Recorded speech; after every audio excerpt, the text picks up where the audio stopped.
As-Sunnah Foundation.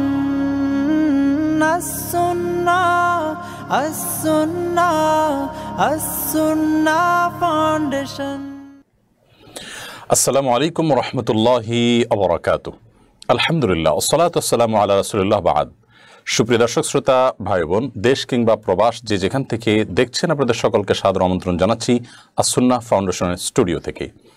আপনারা দেখছেন As Sunnah foundation আয়োজিত সাপ্তাহিক সরাসরি প্রশ্নোত্তরমূলক অনুষ্ঠান শুনানি সমাধানের ২১৬ নম্বর পর্ব। প্রিয় দর্শক, অন্যান্য দিনের মতো আজও ইনশাআল্লাহ তাআলা আপনাদের সঙ্গে ঘণ্টা ব্যাপী আমরা থাকছি এবং আপনাদের করা জীবন জিজ্ঞাসাগুলোর উত্তর করার এবং হাদিসের আলোকে দেওয়ার চেষ্টা করছি। ওমা তৌফিকি ইল্লা বিল্লাহ। প্রিয় দর্শক, আপনার যে কোনো জীবন ঘনিষ্ঠ জিজ্ঞাসা বাংলায় সংক্ষেপে এই পোস্টের মন্তব্যের ঘরে লিখুন। আপনারা আমাদের এই লাইভ অনুষ্ঠানটি দেখতে পাচ্ছেন একযোগে আমাদের ভেরিফাইড ফেসবুক পেজে, আস-সুন্নাহ ফাউন্ডেশনের ভেরিফাইড ফেসবুক পেজে, আমাদের ভেরিফাইড ইউটিউব চ্যানেল সহ অন্যান্য পেজ ও চ্যানেল সমূহ একযোগে। ইনশাআল্লাহ যে কোনো জায়গায় আপনি প্রশ্ন করলে আমরা সেখান থেকে আপনার প্রশ্ন সংগ্রহ করে উত্তর দেওয়ার চেষ্টা অব্যাহত রাখবো, আল্লাহ যদি আমাদেরকে তৌফিক দান করেন। প্রিয় দর্শক, আস-সুন্নাহ ফাউন্ডেশনের বেশ কিছু আপডেট আপনাদেরকে জানাবার মতো আমাদের হাতে রয়েছে। তার মধ্যে থেকে সবচেয়ে গুরুত্বপূর্ণ আপডেট হলো যে আপনারা অনেকেই ইতোমধ্যে জেনে গেছেন যে আমাদের বহুল কাঙ্ক্ষিত এবং বহুল অপেক্ষিত যে তারাবির সারসংক্ষেপমূলক বই কোরআনের তারাবির সালাতে কোরআনের বার্তা, সেই বইটি আলহামদুলিল্লাহ প্রকাশ হয়ে চলে এসেছে। সেই সাথে রমাদান উপলক্ষে আমাদের অনন্য আরেকটি আয়োজন রমাদান প্ল্যানার 2024 ভার্সন, যেখানে কিছুটা নতুনত্ব থাকছে কিছু নতুন পয়েন্ট। সেই রমাদান প্ল্যানারও আমাদের হাতে পৌঁছে গেছে ইতিমধ্যে আলহামদুলিল্লাহ। যারা অর্ডার করেছেন, প্রি অর্ডার করেছিলেন, তাদের কাছে বইগুলো পৌঁছে দেওয়া হয়েছে। যাদের প্রয়োজন তারা খুব দ্রুততার সাথে অর্ডার করি, কারণ গত বছর 1 লক্ষ রমাদান প্ল্যানার আমরা প্রিন্ট করেছিলাম, পরবর্তীতে টান পড়েছিল, আমরা অনেককে দিতে পারিনি। বিধায় আপনাদের অর্ডারগুলো যথাসম্ভব আগে করলে সেগুলো আমরা আপনাদের কাছে পৌঁছতে পারবো এবং চাহিদা বুঝে আমরা আরও প্রিন্ট করার সুযোগ পাবো ইনশাআল্লাহ তাআলা।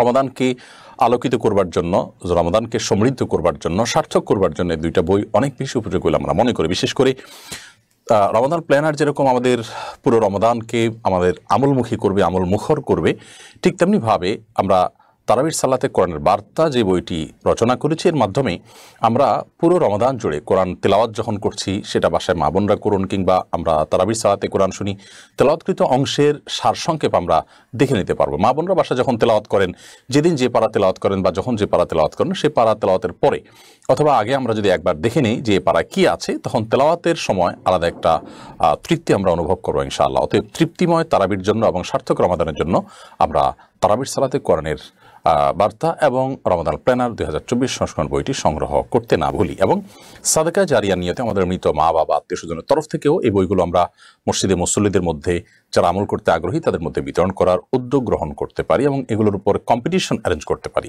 আল্লাহ তাআলা আমাদেরকে তৌফিক দান করুন। আমরা অচিরেই ইনশাআল্লাহ সুন্নাহ ফাউন্ডেশন থেকে তারাবির সালাতে কোরআনের বার্তা বইটির উপর প্রতিযোগিতা ঘোষণা দিতে যাচ্ছি। আশা করছি যে সেখানে সারা দেশ থেকে বিপুল সংখ্যক মানুষ অংশগ্রহণ করবেন এবং এতে কোরআনের কাছাকাছি আমরা যেতে পারবো। আস-সুন্নাহ ফাউন্ডেশনের স্বাবলম্বীকরণ প্রজেক্ট আলহামদুলিল্লাহ সেটি অনেক দূর এগিয়ে গেছে এবং অনেক জায়গায় বিতরণ কার্যক্রম শুরু হয়ে গেছে। সিলেকশন প্রাথমিকভাবে কমপ্লিট হয়েছে আলহামদুলিল্লাহ এবং ইনশাআল্লাহ বিদিনিল্লাহ খুব দ্রুততার সাথে আমরা এটি শেষ করে পরবর্তীটি ঘোষণা করব। সেই সাথে এই বছর প্রথমবারের মতো ইনশাআল্লাহ বিদিনিল্লাহ দরিদ্র অসহায় শিক্ষার্থীদেরকে জাকাত ফান্ড থেকে আমরা স্কলারশিপ দেওয়ার কার্যক্রম শুরু করতে যাচ্ছি এবং আস-সুন্নাহ ফাউন্ডেশন মসজিদ কমপ্লেক্সের যে কাজের জন্য আমরা দীর্ঘদিন থেকে অপেক্ষা ছিলাম, সেটির জন্য আর অপেক্ষা নয়, ইনশাআল্লাহ আর মাত্র 2 দিন পর 26শে ফেব্রুয়ারি ইনশাআল্লাহ বিদিনিল্লাহ আমাদের আজীবন সদস্য সম্মেলন, সেই আজীবন এবং দাতা সদস্য সম্মেলন ইনশাআল্লাহ বিদিনিল্লাহ আমরা মসজিদ কমপ্লেক্সের পাইলিংয়ের কাজের উদ্বোধন করতে যাচ্ছি এবং আমাদের সম্মানিত সদস্যবৃন্দকে এই অনুষ্ঠানে অবশ্যই থাকার জন্য অনুরোধ করা যাচ্ছে। আল্লাহ তাআলা আমাদের সকলকে কল্যাণের এই কাজে একে অন্যের সহযোগী হওয়ার পাশাপাশি থাকার তৌফিক দান করুন। জাযাকুমুল্লাহু খায়রা। প্রিয় দর্শক, চলুন আর বিলম্ব না করে আমরা প্রশ্নোত্তর আলোকিত ভবনে প্রবেশ করি। অনেকগুলো প্রশ্ন ইতিমধ্যে আমাদের কাছে চলে এসেছেন। আমি দেখতে পাচ্ছি মাহবুবুল হক আপনি লিখেছেন, চট্টগ্রামে এক নবদম্পতি ইসলাম ধর্মে দীক্ষিত হয়েছেন। এ কারণে তাদেরকে নানা ঝামেলা পোহাতে হচ্ছে, এ বিষয়ে আপনার মন্তব্য কামনা করছি। ভাই মাহবুল হক, আমরা দেখেছি এবং যে মেয়ে ইসলাম ধর্ম গ্রহণ করেছেন, প্রথমত তিনি প্রাপ্তবয়স্ক, দ্বিতীয়ত তিনি এ মর্মে স্বীকারোক্তি দিয়েছেন যে তিনি কারোর প্ররোচনা দ্বারা ইসলামে আসেননি, তিনি স্বেচ্ছায় সজ্ঞানে নিজে থেকে এই ইসলাম ধর্মকে বেছে নিয়েছেন। এরপরও হিন্দুত্ববাদীরা আমরা দেখেছি যে সেখানে জয় শ্রীরাম স্লোগান দিয়ে এক রকমের মহড়া দিয়েছে, ভীতি সঞ্চার করেছে এবং চাপ প্রয়োগ করছে। এটি ব্যক্তি স্বাধীনতার সুস্পষ্ট লঙ্ঘন। আমার অবাক লাগে যে মানবতার ধ্বজাধারী যে সমস্ত সংগঠনগুলো এবং ব্যক্তিগুলো কিছু হলেই তাদেরকে অনেক বেশি সরব দেখতে পাই, তারা এই জাতীয় ইস্যুগুলোতে একেবারেই নীরব। এটা কি মানবতার, এটা কি মানবাধিকারের লঙ্ঘন নয়? এটা কি একজন মানুষের ব্যক্তি স্বাধীনতায় হস্তক্ষেপ নয়? এবং এই কাজটি যারা করছে, আমার তো মনে হচ্ছে যে শুধু এই কাজ নয়, বরং এর পেছনে আরও অনেকগুলো কাজ আমরা দেখতে পাচ্ছি। বিশেষ করে শিক্ষা কারিকুলামে, শিক্ষা প্রতিষ্ঠানে অ্যাগ্রেসিভলি হিন্দুত্ববাদকে ঢোকাবার অপচেষ্টা, মুসলিম বইগুলোতে, আপনার ধর্মীয় বইগুলোতে পর্যন্ত হিন্দু ধর্মীয় বিষয়গুলোকে তথাকথিত ভুলে সেগুলোকে আমরা দেখেছি যে একাকার করে দেওয়া হচ্ছে এবং বিশ্বাস, মানুষের চিন্তা, দর্শন এবং আমাদের এই দেশীয় সংস্কৃতি বিরোধী বিষয়বস্তু দিয়ে পুরো বই পুস্তকগুলোকে ধ্বংসের শেষ প্রান্তে নিয়ে যাওয়া হয়েছে, রীতিমতো ম্যাসাকার করে ফেলা হয়েছে। এরকম ভয়ঙ্কর একটা পরিস্থিতি আমরা দেখতে পাচ্ছি। আমার মনে হয় যে খুব পরিকল্পিতভাবে দেশে ভয়ঙ্কর একটি খেলা কোন এক পক্ষ খেলে চলেছে। আমি আশা করব যে সংশ্লিষ্ট মহল, সরকারের গুরুত্বপূর্ণ দায়িত্বে নিয়োজিত ব্যক্তিবর্গ এবং এজেন্সিগুলো তারা দায়িত্বশীলতার পরিচয় দিবেন। যখন ধ্বংসের দিকে নিয়ে যাওয়া হয় গোটা দেশকে, তখন আমরা কেউই কিন্তু রক্ষা পাবো না। বিধায় এ ধরনের কর্মকাণ্ডগুলো আমাদেরকে অ্যাগ্রেসিভ করবে এবং আমাদের দেশের শান্তি সম্প্রীতিকে নষ্ট করবে এবং অশান্তিরকে উস্কে দিবে। বিধায় এ ধরনের কর্মকাণ্ড থেকে প্রত্যেকটা মহলকে নিবৃত করার দায়িত্ব প্রশাসনের এবং সরকারের গুরুত্বপূর্ণ পোস্টগুলোর এবং অথরিটিগুলোর। আমি আশা করছি যে তারা সেই দায়িত্ব পালন করবেন এবং অবিলম্বে এই নবদম্পতি যারা হিন্দু ধর্ম থেকে ইসলামে এসেছেন, স্বেচ্ছায় এসেছেন, প্রাপ্তবয়স্ক, তিনি স্বীকারোক্তি দিয়েছেন, তারপরে তাকে হয়রানি বন্ধ করে তার ধর্মীয় স্বাধীনতা তাকে দেওয়ার নিশ্চয়তা আমরা চাচ্ছি এবং দাবি করছি। আমি আশা করছি সে নিশ্চিত করা হবে। না হলে মুসলমানরা কখনোই এই ধরনের উগ্রতা, বিশেষ করে সেখানে জয় শ্রীরামের স্লোগান দেওয়া, এগুলো যদি বন্ধ না হয়, তাহলে সেক্ষেত্রে মুসলমানরা কখনোই কিন্তু এই ধরনের সীমালঙ্ঘনকে ছেড়ে দিবে না। আমার মনে হয় যে মুসলিমরা ধৈর্য ধারণ করছে, তারা আরও ধৈর্য ধারণ করবে, কিন্তু সীমা যখন ছেড়ে যাবে তখন আসলে কোনো মানুষই কিন্তু নিজেকে নিয়ন্ত্রণ করতে পারবে না। বিধায় এই ধরনের পরিস্থিতি আমাদেরকে ভয়ঙ্কর এক জায়গায় নিয়ে যাচ্ছে। সেই জায়গায় যেন আমরা যেতে না হয়, আমি আশা করব যে সবাই যার যার দায়িত্বশীলতার পরিচয় দিবেন। নওশিন আক্তার শ্রাবণী লিখেছেন, ভাঙতি রোজা কি শবে বরাতের আগে রাখতে হবে নাকি শবে বরাতের পরে রাখা যাবে? শবে বরাতের পরেও রাখা যাবে, এমন কোনো কথা নেই যে মধ্য শাবানের আগে আপনি বিগত বছরের ভাঙতি রোজা থাকলে, ফরজ রোজা যদি অনাদায় থেকে থাকে, সেটা রাখতে পারবেন না, বরং আপনি পুরো শাবানের মধ্যেই এটি রেখে ফেলতে পারবেন। তবে সন্দেহাতীতভাবে যত আগে রাখতে পারবেন ততই উত্তম, যত দেরিতে করে রাখবেন তার চাইতে। দেলওয়ার হোসেন সাইদ লিখেছেন, ফরজ নামাজে সূরা ফাতিহার পর সূরা মিলাতে বিসমিল্লাহ বলতে হবে কিনা? হ্যাঁ, আপনি ফরজ সালাতে সূরা ফাতিহা পড়ে শেষ করার পর যখন একটা সূরা মিলাতে যাবেন, তখন বিসমিল্লাহ পড়ে তারপর সূরা মিলাবেন, এটা সুন্নাহ। যদি বিসমিল্লাহ না পড়েন কোনো কারণে, সালাত আদায় হয়ে যাবে, তবে বিসমিল্লাহ বলে তারপরে সূরা মিলানোটা হলো সুন্নাহ সম্মত। আপনার সালাতকে সৌন্দর্য মণ্ডিত করবে এবং কোয়ালিটি বৃদ্ধি করবে। এমডি আব্দুল মজিদ লিখেছেন, আমি বেসরকারি প্রতিষ্ঠান হতে অবসর নিয়েছি। আমার কল্যাণ ফান্ডের জমানো টাকা উঠানোর বিশেষ প্রয়োজন, কিন্তু টাকা তাড়াতাড়ি পাওয়ার জন্য কিছু টাকা দিতে হয়। আমি ধারগ্রস্ত। এই অবস্থায় টাকা দিয়ে জমানো টাকা উঠানো যাবে কি না?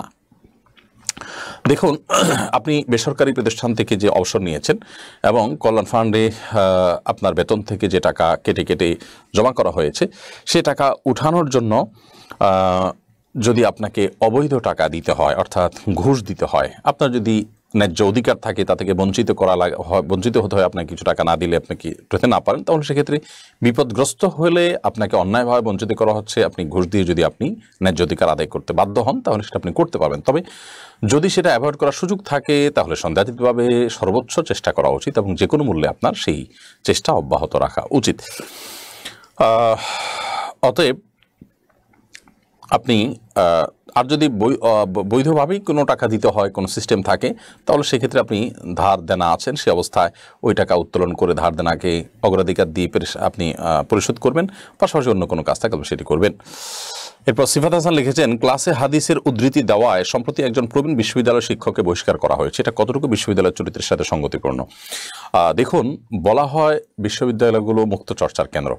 তো মুক্ত চর্চার কেন্দ্র হিসাবে কোনো মানুষ তার ধর্মীয় কথা বললে যদি তার চাকরি চলে যায়, তাহলে সে বিশ্ববিদ্যালয়গুলোতে আবার সরস্বতী পূজা কীভাবে হয়?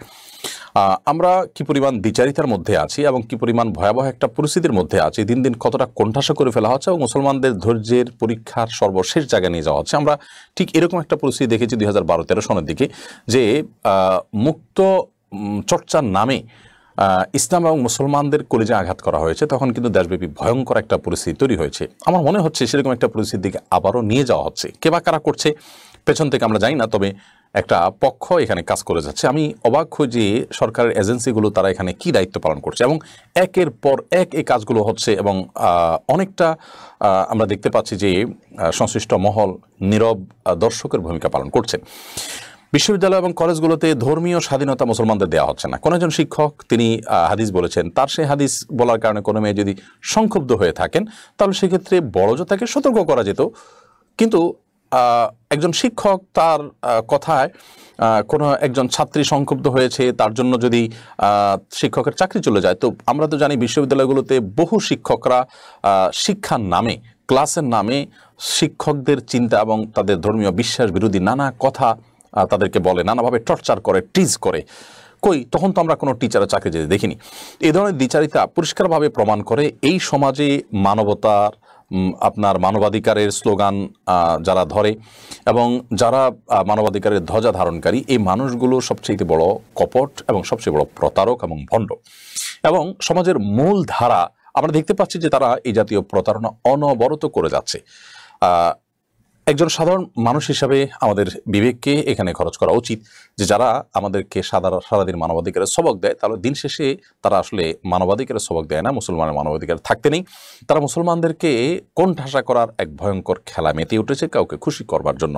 মুসলিম প্রধান একটি দেশে এরকম কর্মকাণ্ড, এগুলো ভয়ঙ্কর একটা পরিস্থিতির দিকে আমাদেরকে নিয়ে যাচ্ছে এবং কোনো অবস্থাতেই আমরা কিন্তু এই ভয়াবহ অবস্থা থেকে বেঁচে থাকতে পারবো না, এড়াতে পারবো না যদি এখনই এগুলোকে না থামানো হয়। আমি আশা করবো যে কর্তৃপক্ষ শুভবুদ্ধির পরিচয় দিবেন, আর না হলে সর্বস্তরের মানুষ কিন্তু রাস্তায় নেমে আসবে এবং কোনোভাবে এটাকে ঠেকানো যাবে না। কারণ আমি আবার বলছি 2012-13 সনের দিকে যেরকম একটা ভয়ঙ্কর পরিস্থিতি তৈরি হয়েছিল, সেরকম একটা পরিস্থিতি তৈরি হওয়ার অপচেষ্টা চলছে সর্বত্র। দাঁড়িয়ে রাখা যাবে না, হিজাব করা যাবে না, পর্দা করা যাবে না। ইউনিভার্সিটির কর্তৃপক্ষ বলছে যে এটা শিক্ষা কেন্দ্র, এটা ধর্মচর্চা কেন্দ্র না, তাহলে সেখানে সরস্বতী পূজা কেন হচ্ছে? তো এই বিষয়গুলোতে আমার মনে হয় সদুত্তর তাদের দেওয়া দরকার এবং একজন প্রবীণ শিক্ষককে একটা বেসরকারি বিশ্ববিদ্যালয়ে যেভাবে চাকরিচ্যুত করেছে, সেটা নিকৃষ্ট একটা দৃষ্টান্ত স্থাপন করেছে। এবং যে শিক্ষার্থী তার হাদিস শোনার কারণে তিনি বিব্রত বোধ করেছেন বা তিনি সংক্ষুব্ধ হয়েছেন, তার ঈমান নিয়ে সন্দেহ দেখা দিয়েছে, তার ঈমান নবায়ন করার প্রশ্ন উঠেছে এবং তার মধ্যে ন্যূনতম যদি মানবতা থেকে থাকে, ন্যূনতম তার মধ্যে যদি শিক্ষকের প্রতি শ্রদ্ধাবোধ থেকে থাকে এবং ন্যূনতম ঈমান যদি তার মধ্যে থেকে থাকে, তিনি আমার মনে হয় অনুশোচনা তার হওয়া উচিত এবং শিক্ষককে তার স্বপদে ফিরিয়ে আনার জন্য তার আন্দোলনে যোগদান করা উচিত এবং উদ্যোগ গ্রহণ করা উচিত। আল্লাহ তাআলা আমাদেরকে এই সমস্ত ভয়ঙ্কর খেলা থেকে আমাদের প্রিয় জনপদকে রক্ষা করুন। সঞ্জিদা বিনতে সেলিম আপনি লিখেছেন, আমার কাছে আত্মীয় স্বজনদের কেউ কেউ এনজিও থেকে সুদে লোন নিয়েছে। আমার কাছের আত্মীয় স্বজনদের কেউ কেউ এনজিও থেকে সুদে লোন নিয়েছে। আমার জন্য তাদের বাড়িতে খাওয়া বা হাদিয়া নেওয়া জায়েজ আছে কি না? ভাই সেলিম, যারা এনজিওগুলো থেকে সুদে লোন নিয়েছে, তাদের যদি এটা ছাড়া অন্য হালাল উপার্জনের ব্যবস্থা থাকে, আপনি তাদের বাড়িতে খেলে সেটি জায়েজ হবে। তবে যদি আপনি তাদের সেই খাবার অ্যাভয়েড করেন, তাহলে সবচাইতে উত্তম হবে এবং সবচাইতে নিরাপদ হবে। এবং সেই সাথে আমাদের মনে রাখতে হবে যে আত্মীয় স্বজন কেউ যদি অন্যায় কোনো কাজে লিপ্ত হয়, তাহলে সেক্ষেত্রে তাদেরকে অন্যায় থেকে বিরত রাখার জন্য সর্বোচ্চ চেষ্টা আমাদের থাকতে হবে। এমএসটি মেহরুন নাহার আপনি লিখেছেন, আগামী বছর থেকে আপনাদের মাদ্রাসায় 6ষ্ঠ শ্রেণী খোলা হবে। আমার মেয়েকে আপনাদের মাদ্রাসায় পড়ানোর খুব ইচ্ছা। এখনও পর্যন্ত মাদ্রাসায় ক্লাস 4 পর্যন্ত আছে। আগামী বছর 6ষ্ঠ শ্রেণী খোলার আপাতত কোনো পরিকল্পনা নেই। 6ষ্ঠ শ্রেণী থেকে আমাদের শিক্ষার্থীরা ক্লাস 5-এ উঠবেন। এরপর ষষ্ঠ শ্রেণী খোলা হবে কিনা সেটি সিদ্ধান্ত যথাসময়ে বলা হবে। তবে আপাতত আমাদের মাদ্রাসা ক্লাস 4 পর্যন্ত আছে এবং বড়জোর 5 পর্যন্ত হয়তো খোলা হবে। যদি ষষ্ঠ শ্রেণী পর্যন্ত খোলার পরিস্থিতি তৈরি হয় ইনশাআল্লাহ, সেটা আশা করছি যে অক্টোবর নভেম্বরের দিকে আপনারা জানতে পারবেন। এরপরে মুসলিম মুসাফির আইডি থেকে আপনি লিখেছেন, আমাদের মসজিদের ইমাম মাঝে মধ্যে ধূমপান করেন। আমার প্রশ্ন হলো ওনার পিছনে নামাজ হবে কিনা। ইমাম সাহেব ধূমপান করে, খুব বিরল ঘটনা। যদি কোনো ইমাম সাহেব ধূমপান করে থাকেন তাহলে সেক্ষেত্রে তিনি প্রকাশ্যে ফাসিকিতে লিপ্ত, প্রকাশ্যে গুনাহে লিপ্ত। এরকম ইমামকে ইমামতি থেকে বাদ দেওয়া উচিত এবং তার জায়গায় ভালো কোনো ইমাম নিয়োগ করা মসজিদ কর্তৃপক্ষের দায়িত্ব। যদি আপনি অন্য কোনো মসজিদে বা অন্য কোনো ভালো ইমামের পিছনে সালাত আদায় করবার সুযোগ থাকে তাহলে আপনি ইমামের পেছনে সালাত আদায় করাটাকে অ্যাভয়েড করবেন। যদি সেরকম কোনো সুযোগ না থাকে, আশপাশে অন্য কোনো মসজিদ না থাকে, জামাতে সালাত আদায় করার আর কোনো বিকল্প পথ না থাকে, তাহলে সেক্ষেত্রে আপনি ইমামের পিছনে সালাত আদায় করলে আপনার নামাজ হয়ে যাবে ইনশাআল্লাহ তাআলা। এবং জামাতে সালাত আদায়ের গুরুত্ব কিন্তু এমনি রবিউল ইসলাম লিখেছেন, নামাজের শেষ বৈঠকে তাশাহুদ, দরুদ শরীফ এবং দোয়া মাসুরা পাঠের শুরুতে বিসমিল্লাহ বলতে হবে কিনা। জি না, আমরা সালাতে সূরা ফাতিহার শুরুতে প্রত্যেক রাকাতে আমরা বিসমিল্লাহ পড়বো, আউযুবিল্লাহি বিসমিল্লাহ দুইটাই পড়বো, আর সূরা ফাতিহা শেষ করে অন্য সূরা যখন মেলাবো তখন শুধু বিসমিল্লাহ পাঠ করবো। এছাড়া দোয়া মাসুরা আত্তাহিয়াতু বা অন্য কোনো কিছুতে সালাতে আর আমাদের বিসমিল্লাহ পড়তে হবে না। শুধু সালাতে নয়, সালাতের বাইরেও আমরা যখন দোয়া দরুদ সকাল সন্ধ্যার দোয়া ইত্যাদি পড়বো তখন আমাদেরকে বিসমিল্লাহ পাঠ করতে হবে না দোয়া শুরুতে, কারণ বিসমিল্লাহর যে উদ্দেশ্য সেটা দোয়া পাঠের মাধ্যমেই কিন্তু আদায় হয়। তাছাড়া এখানে বিসমিল্লাহ পাঠের কোনো নির্দেশ নেই, যেটা কোরআনের শুরুতে রয়েছে। ফরিদুদ্দিন আপনি লিখেছেন, আলহামদুলিল্লাহ, ইনশাআল্লাহ, জাযাকাল্লাহ। এসব বাক্য উচ্চারণ নিয়ে অনেকে প্রায় প্রশ্ন তোলেন, এটা নাকি বাঙালি সংস্কৃতির বিরুদ্ধে। আপনার মন্তব্য কামনা করছি। দেখুন, সম্প্রতি এটা নিয়ে একজন মন্তব্য করেছেন, আমরা দেখেছি এত অল্প জ্ঞান নিয়ে মানুষ কিভাবে মিডিয়াতে আসে, কিভাবে তার মন্তব্য দেয়, বিশেষ করে ধর্মীয় বিষয়ে ধারণা, খুবই সীমিত ধারণা নিয়ে কিভাবে তিনি পণ্ডিতি জাহির করেন, এটা সত্যি অবাক করা ব্যাপার। ইনশাআল্লাহ, আলহামদুলিল্লাহ, জাযাকাল্লাহ, সুবহানাল্লাহ, মাশাআল্লাহ, এই জাতীয় শব্দ যেগুলো আছে এগুলো ইসলামী পরিভাষা। শুধু ইসলামী পরিভাষা নয়, এগুলো হাদিসের অংশ এবং এই কথাগুলোর বেশিরভাগই হলো দোয়ামূলক, আল্লাহর প্রশংসামূলক। হাদিসে যেভাবে এসেছে হুবহু এভাবে এটা উচ্চারণ করাটাই হলো উত্তম। যদিও সেটার বাংলায় বললে বিষয়টি আদায় হয়ে যাবে। আমি ভবিষ্যতে কোনো কাজ করব, তাহলে আমি যদি বলি ইনশাআল্লাহ, তাহলে সেটা উত্তম হবে। আর যদি আমি বলি আল্লাহ যদি চান তাহলে বাংলায় বললেও ভবিষ্যতে আল্লাহ তাআলা কোনো কথা বললে যে আমাদেরকে ইনশাআল্লাহ বলতে বলেছেন। আল্লাহ বলেছেন কোরআনে কারিমে, ওয়ালা তাকুলান্না লিশাইইন ফাআলুন যালিকা গাদা। সূরা কাহফে আল্লাহ বলেছেন যে ভবিষ্যতে কোনো কিছু তুমি করতে হলে বলবে ইল্লা ইনশাআল্লাহ, ইনশাআল্লাহ বলবে। তো ইনশাআল্লাহর জায়গায় আল্লাহ চাহেন, তো আল্লাহ যদি চাহেন এরকম বললেও হয়ে যাবে। ঠিক একইভাবে আলহামদুলিল্লাহ, প্রশংসা আল্লাহর, এভাবে বললে হয়ে যাবে। জাযাকাল্লাহু খাইর, আল্লাহ আপনাকে উত্তম বিনিময় দান করুন, এটা বললেও জাযাকাল্লাহ খাইর বলার সওয়াব আদায় হয়ে যাবে। তবে নবী সাল্লাল্লাহু আলাইহি ওয়াসাল্লামের ভাষ্য এবং আরবিটা যদি কেউ বলতে পারেন তাহলে সেটা অধিকতর উত্তম, সেটা বলার কোনো অপেক্ষা রাখে না, কারণ এটা হাদিসের হুবহু দোয়া। যে কোনো দোয়া, কারণ হাদিসের হুবহু দোয়াটাকে উচ্চারণ করতে পারলে সেটা অধিকতর উত্তম। যদি কেউ মাতৃভাষায় সে দোয়াটা পড়েন এবং আল্লাহর প্রশংসামূলক সমস্ত তাসবিহ বা বাক্যগুলো পাঠ করেন, তাতেও তার দায়িত্ব আদায় হয়ে যাবে। তো এই জাতীয় শব্দগুলো যেহেতু ধর্মীয় শব্দ এবং ধর্মীয় দৃষ্টিকোণ থেকে এগুলোকে এভাবে বলাটা অধিকতর উত্তম। এরপরে সারা বিশ্বের কোনো ওলামা কেরামের দ্বিমত নেই। যদি কেউ আরবিতে উচ্চারণ করতে পারেন তাহলে সেক্ষেত্রে ওইভাবে হাদিসের এই দোয়াগুলোকে উদ্ধৃত করা বা কোট করাটা উত্তম। সেখানে এটা উচ্চারণ করলে কি ধর্ম নাশ হয়ে যাবে, এরকম প্রশ্ন যিনি করেছেন, ধর্মীয় জ্ঞানের শূন্যতা তার যে রয়েছে এবং দৈন্যতা যে রয়েছে সেটা তার এই কথা থেকে পরিষ্কারভাবে বোঝা গেছে। না জেনে তারা এই সমস্ত মন্তব্য করেন, তাদের দুঃসাহস দেখে আমাদের অবাক হয়। সবচেয়ে অবাক করা বিষয় হলো যে এই মানুষগুলো গুড মর্নিং, সরি, প্লিজ বা এই জাতীয় আরও বহু জিনিস আমাদের সমাজে, কম্পিউটার, আপনার ট্যাবলেট, ইন্টারনেট, চেয়ার, টেবিল, হাজারটা শব্দ যে ইংরেজিতে রয়েছে, যেগুলো ইংরেজিতে থাকার বিশেষ কোনো কারণ নাই। এখানে তো ইনশাআল্লাহ, আলহামদুলিল্লাহ, জাযাকাল্লাহ, একটা ধর্মীয় কারণ রয়েছে। কিন্তু এর বাইরে ওই শব্দগুলো যেগুলো ইংরেজিতে অহরহ তারা বলছেন এবং রয়েছে আমাদের সমাজে, এবং তারা এই শব্দগুলো বা আমাদের সমাজের এই জাতীয় সংস্কৃতিগুলোর নিয়ন্ত্রক, তারা কিন্তু সেগুলো নিয়ে কোনো কথা বলছে না। এইরকম দ্বিচারিতা, এরকম মানে দ্বিমুখিতা এবং এরপর এই জাতীয় ভণ্ডামি আমাদের এই শ্রেণীর মানুষগুলোকে, অর্থাৎ সেকুলার শ্রেণীর মানুষগুলোকে আমরা দেখি তারা অহরহ করে যাচ্ছে। তারা মুক্ত চর্চার কথা বলবে, আবার শিক্ষা প্রতিষ্ঠানে সরস্বতী পূজার কথা বলবে। তারা ধর্মীয় কাজে বাধা দিবে মুসলমানদেরকে, আবার অন্য ধর্মীয় কাজ চাপিয়ে দিবে। তারা একের পর এক দ্বিচারিতা দেখিয়ে যাচ্ছে এবং তাদের ডাবল স্ট্যান্ডার্ড তারা প্রদর্শন করে চলেছে। তো এই মানুষগুলোর ব্যাপারে আমাদের সাবধান হতে হবে, সতর্ক হতে হবে এবং কোনো অবস্থাতেই আমরা এই মানুষগুলোকে আমাদের এই সমাজে আমাদের নিজস্ব যে সংস্কৃতি আছে, এই সমাজে হিন্দুদের সংস্কৃতি রয়েছে, মুসলমানদের সংস্কৃতি রয়েছে, খ্রিস্টানদের সংস্কৃতি রয়েছে, প্রত্যেক জাতি প্রত্যেক ধর্মের মানুষের যে নিজস্ব সংস্কৃতি আছে সেই সংস্কৃতি নিয়ে তামাশা করা মানুষগুলোর ব্যাপারে আমাদেরকে সতর্ক হতে হবে এবং এদের মুখোশটাকে উন্মোচন করতে হবে। আমরা মনে করি যে তাদের এই সমস্ত উক্তির কারণে মুসলমানরা তাদের এই সমস্ত শব্দগুলো উচ্চারণ কোনোভাবে বন্ধ করবে না, বরং এগুলো উচ্চারণ আরও বাড়ছে। আলহামদুলিল্লাহ, তাদের গাত্রদাহ হবে। আরবির এক একটা অক্ষরই তাদের গাত্রদাহের কারণ, সেখানে এক একটা শব্দ এটাতে তারা জ্বলে পুড়ে মরবে। আল্লাহ বলেছেন, কুল মউতু বিগাইজিকুম, তোমরা তোমাদের গোসায়, তোমাদের রাগে ক্রোধে পুড়ে মরো। আল্লাহ সুবহানাহু ওয়া তাআলা যেমনটি বলেছেন ঠিক তেমনটি তাদের ক্ষেত্রে হবে। আল্লাহ তাআলা আমাদেরকে এদের অসারতা থেকে বেঁচে থাকা তৌফিক দান করুন। আমরা জানি পৃথিবীর প্রত্যেকটা দেশে, আপনি ইউরোপিয়ানদের মধ্যে বলুন, আমেরিকানদের মধ্যে বলুন, মালয়েশিয়ানদের মধ্যে বলুন, অন্য যে কোনো দেশে আছে মুসলমানরা আছে, তারা প্রত্যেকে তাদের নিজেদের ভাষা চর্চার পাশাপাশি আলহামদুলিল্লাহ, মাশাআল্লাহ, ইনশাআল্লাহ, জাযাকাল্লাহ খাইরে জাতীয় শব্দগুলো ব্যবহার করছেন। এগুলো নিয়ে পৃথিবীর কোনো মানুষকে প্রশ্ন তুলতে দেখা যায়নি। আর যারা ইংরেজি ছাড়া কথাই বলতে পারে না, তারা এই সমস্ত শব্দ নিয়ে আপত্তি করে। আমাদের এদেশের বেশিরভাগ মানুষের বিশ্বাসের জায়গা থেকে তারা কোনো শব্দ উচ্চারণ করলে সেখানে তারা আপত্তি করে, অথচ তারা যে অপ্রয়োজনীয় ভিনদেশি ভাষা ব্যবহার করেন সেটা নিয়ে তাদের কোনো আপত্তি হয় না। সেটার তো কোনো যৌক্তিক গ্রাউন্ডও নেই, এখানে তো ধর্মীয় কারণ রয়েছে। তো আমি আশা করব যে তাদের মধ্যে শুভ বুদ্ধির উদয় হবে এবং এই ধরনের দ্বিচারিতা তারা বন্ধ করবে। সত্যি শুনি গাড়ি থেকে আপনি লিখেছেন, ইসলাম কি পুরুষদের জন্য কোনো নির্দিষ্ট পোশাক আছে? ইসলামে পুরুষদের জন্য নির্দিষ্ট কোনো পোশাক নেই, এমনকি মেয়েদের জন্য নির্দিষ্ট কোনো পোশাক নেই। তবে পোশাকের ক্ষেত্রে কিছু নীতিমালা আছে। মেয়েদেরকে ওড়না পরতে উৎসাহ দেওয়া হয়েছে। মেয়েরা টাকুন নিচে পোশাক পরবেন, তারা ঢেকে ঢুকে থাকবেন বাইরে গেলে, আর বাসা বাড়িতেও শালীন পোশাক পরে থাকবেন। আর পুরুষরা তারাও শালীন পোশাক পরে থাকবেন এবং মার্জিত পোশাক পরবেন, সুন্দর পোশাক পরবেন, কিন্তু নারীরা পুরুষদের বেশভূষা ধারণ করবে না। অন্য ধর্মের মানুষদের ধর্মীয় কৃষ্টি বহন করে, মার্কা বহন করে, সেরকম কোনো পোশাক পরবেন না। সেই সাথে পুরুষরা খুব বেশি পাতলা পোশাক, মহিলারাও খুব বেশি পাতলা পোশাক পরবে না যে শরীর দেখা যায়, এবং খুব বেশি টাইট পোশাকও পরবে না।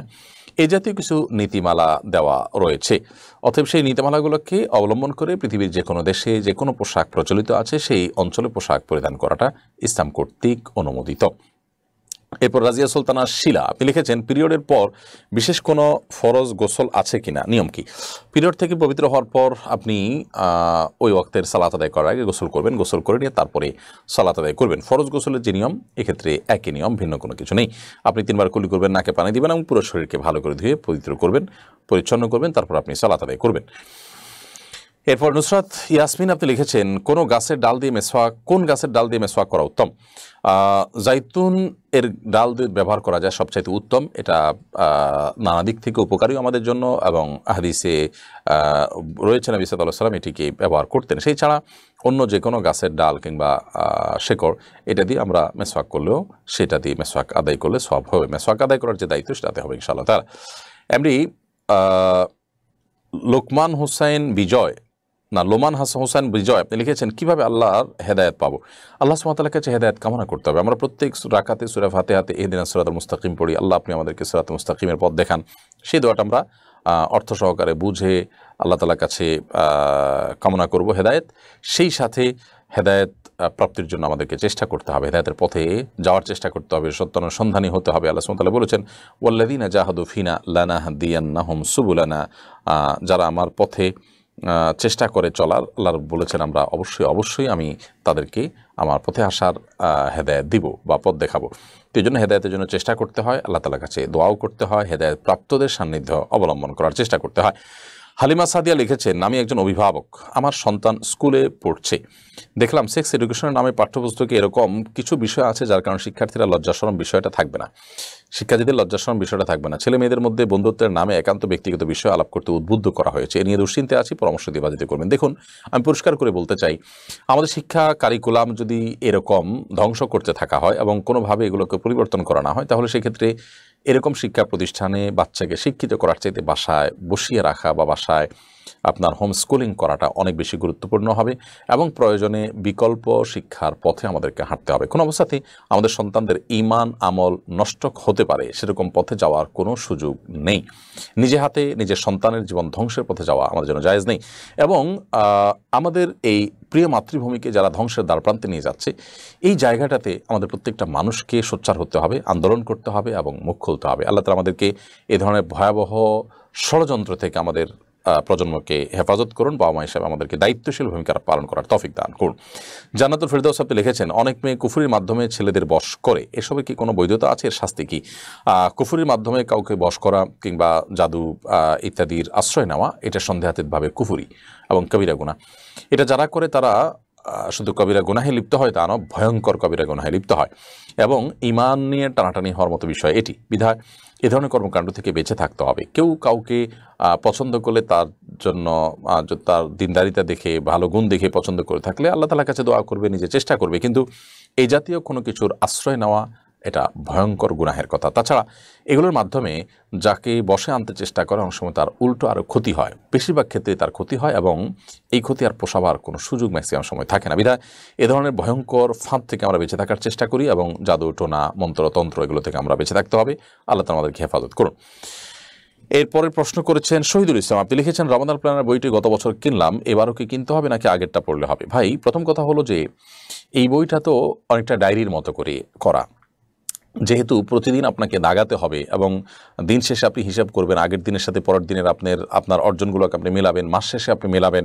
সো এটা আসলে প্রত্যেক বছরই আমাদের কাছে রাখতে হবে, কারণ প্রত্যেক বছরই এটার আলাদা আলাদা আবেদন থাকে। দ্বিতীয়ত, আমরা আসলে পরিকল্পনা করি যে গত বছর আমরা কি দৈনিক ভালো কাজের তালিকা দিয়েছি, এবছর তাতে নতুন কিছু জিনিস আমরা যুক্ত করেছি, যাতে করে এগুলো চর্চা করে করে আমরা নিজেদেরকে নেককার এবং মুত্তাকি মানুষ হিসেবে গড়ে তুলতে পারি। সো প্রত্যেক বছরই রমাদান প্ল্যানার আলাদা আবেদন থাকে, আলাদা প্রয়োজন থাকে, বিধায় সেটি আমরা সংগ্রহ করি। সেই সাথে তারাবির সালাতে কোরআনের বার্তা, এই বইটি আমরা প্রতিদিন যে অংশ তেলাওয়াত করব, মা বোনরা বাসায় যে অংশ তেলাওয়াত করবেন, সেই অংশ সেটা যদি আমরা বুঝে পড়ার চেষ্টা করি এবং তেলাওয়াতের আগে পরে যদি আমরা একটু আপনার দেখে নেই যে বইটিতে কী আছে এবং বাসায় আমরা যদি পর্যালোচনা করি, তাহলে ইনশাআল্লাহ বিদিল্লাহ কোরআন সম্পর্কে, পুরো কোরআন সম্পর্কে আমাদের দারুণ একটি ধারণা তৈরি হবে, আল্লাহ যদি তৌফিক দান করে।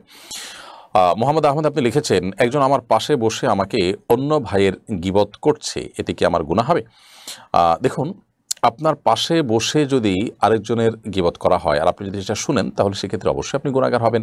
একজন ইমানদার হিসাবে গীবত যেরকম করা থেকে আপনি বেঁচে থাকবেন, গীবত শোনা থেকে আপনাকে বেঁচে থাকতে হবে। কারণ কোরআন কারীমে গীবত যারা শুনে বা মন্দ কথা যারা শুনে, তাদের ব্যাপারে, মিথ্যা কথা শুনে, মন্দ কথা শুনে, তাদের ব্যাপারেও কিন্তু ভর্ৎসনা করা হয়েছে। বিধায় আপনি সেখান থেকে বেঁচে থাকবেন। কেউ যদি এরকম অন্যায় কাজ করে, তাহলে সেক্ষেত্রে আপনি প্রতিবাদ করবেন, সম্ভব হলে বন্ধ করবেন, আর না হলে সেখান থেকে আপনি সরে যাবেন। ফারজানা আঞ্জুম লিখেছেন, ছোট ছোট সূরা মুখস্থ আছে, বড় কোনো সূরা মুখস্থ নেই, তাহাজ্জুদ নামাজ লম্বা করতে চাই, কিভাবে করতে পারি?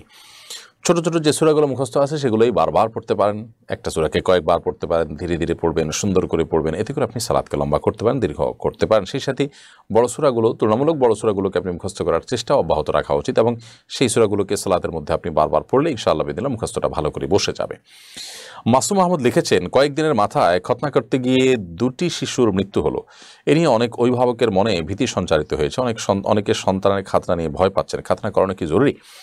দেখুন, খাতনা এটা সকল নবীদের সুন্নাহ এবং সুনানুল ফিতরা বা প্রকৃতিগত সুন্নাহসমূহের একটি গুরুত্বপূর্ণ একটি আমল, বিধায় এটি করা দরকার। কিন্তু এটা নিয়ে যে আপনার আতঙ্কিত হওয়ার মতো পরিবেশ তৈরি হয়েছে, সেটা প্রমাণ করছে যে আমরা কতটা অব্যবস্থাপনার মধ্য দিয়ে আমাদের জীবন যাপন করে যাচ্ছে, আমাদের সমাজটা কোন জায়গায় চলে গেছে এবং অব্যবস্থাপনার স্বাস্থ্য খাতে কোন পর্যায়ে পৌঁছেছে, এখান থেকে সেটা পরিষ্কারভাবে বোঝা যায়। যে অ্যানেস্থেসিয়ার ব্যবহার যেখানে সেখানে হচ্ছে, অননুমোদিত জায়গা হচ্ছে, এখন আইন করে বলতে হচ্ছে যে অনুমোদিত জায়গার বাইরে অ্যানেস্থেসিয়া দেওয়া যাবে না। পৃথিবীর বিভিন্ন দেশে আমরা দেখি যে কিভাবে মানুষ ট্রিটমেন্ট দিয়ে থাকে এবং ট্রিটমেন্টের ক্ষেত্রে আপনার যে সমস্ত অনিয়ম হয় সেগুলোকে কিভাবে নিয়ন্ত্রণ করে। শুধু মেডিসিনের কথা যদি আমরা বলি, সারা পৃথিবীতে মেডিসিন চাইলে কেউ কিনতে পারে না, কারণ মেডিসিন মানুষের খেয়াল খুশি মতো যদি মানুষ নিতে থাকে, মানুষ দুরারোগ্য ব্যাধিতে ভুগতে থাকে। আমার দেশে ক্যান্সার বলুন, আপনি ডায়াবেটিস বলুন, আপনার হার্টের সমস্যা বলুন, কিডনির সমস্যা বলুন, এত ভয়ঙ্কর পর্যায়ে পৌঁছে গেছে যে এগুলো নিয়ে আসলে আমাদের রীতিমতো আপনার কপালে ভাঁজ পড়ার কথা।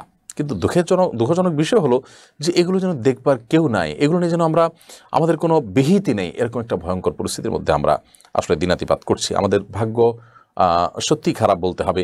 আল্লাহ রাব্বুল আলামিন আমাদেরকে কঠিন পরীক্ষার মধ্যে ফেলেছেন যে আমরা একটা ভয়ঙ্কর অব্যবস্থাপন্ন সমাজের মধ্যে আছি। আমাদের কর্তা ব্যক্তিদের আমি জানি না তাদের লজ্জা হয় কিনা, তাদের অনুশোচনা হয় কিনা, তাদের মধ্যে কোনো প্রকার কোনো রকম তাদের মধ্যে আপনার গিল্টি ফিল হয় কিনা যে তারা আমাদের এই দেশটাকে ভয়ঙ্কর একটা জায়গায় নিয়ে গেছেন, যে এখানে অব্যবস্থাপনা চরম পর্যায়ে সব জায়গায়।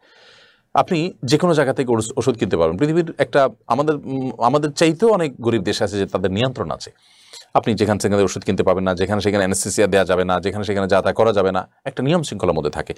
খাতনার ব্যাপারে ভীতিকর পরিস্থিতি তৈরি করার জন্য সংঘবদ্ধ কোনো চক্র ষড়যন্ত্র করে এগুলো করছে কিনা আমার মনে হয় সেটি খতিয়ে দেখার যথেষ্ট সুযোগ আছে। যখন আধুনিক চিকিৎসা ব্যবস্থা এতটা সহজলভ্য ছিল না আমাদের দেশে, তখন গ্রামে গঞ্জে সারা দেশে খাতনা হয়েছে।